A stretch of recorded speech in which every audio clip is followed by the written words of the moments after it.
আসসালামু আলাইকুম রহমতুল্লাহ।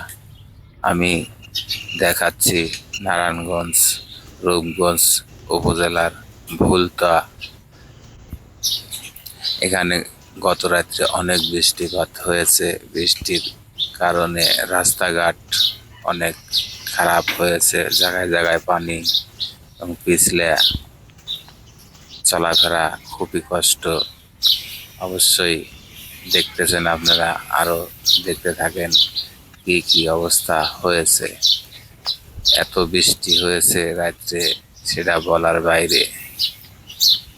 সকালে এখন পর্যন্ত ঠান্ডা হাওয়া বইছে, অতিরিক্ত ঠান্ডা। ঠান্ডার মধ্যে শীতের মতো দিনের মতো শীতের পোশাক গায়ে দেওয়ার দরকার, কিন্তু